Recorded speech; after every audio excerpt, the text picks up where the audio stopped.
Mobile phone અને આપણી focus કરવાની શક્તિ ચાલો આજે એના પર એક નજર કરીએ. આપણે બધાને ખબર છે કે ફોન આપણું ધ્યાન ભટકાવે છે, પણ રિસર્ચ શું કહે છે ખબર છે કે આ સમસ્યા આપણે જેટલી સમજીએ છીએ ને એના કરતાં ઘણી ઊંડી છે અને એની આપણા મગજ પર લાંબા ગાળે અસર પણ થઈ શકે છે. તો ચલો આના 3 મુખ્ય તારણો પર સીધા જ આવીએ. તો પહેલી વાત, તાત્કાલિક અસર. આ જે શોર્ટ વિડીયો અને નોટિફિકેશન્સ છે ને એ આપણા મગજને તરત જ એક નાનકડું રિવોર્ડ આપે છે અને એટલે જ આપણું મગજ વારંવાર એક કામમાંથી બીજા કામ પર કૂદકા માર્યા કરે છે.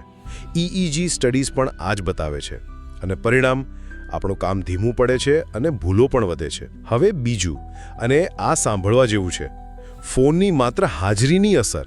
માની લો કે તમે ફોન વાપરી પણ નથી રહ્યા, ખાલી ટેબલ પર પડ્યો છે, તો પણ તમારું મગજ એને ઇગ્નોર કરવામાં એનર્જી વાપરે છે. આને જ કોગ્નિટિવ લોડ કહેવાય.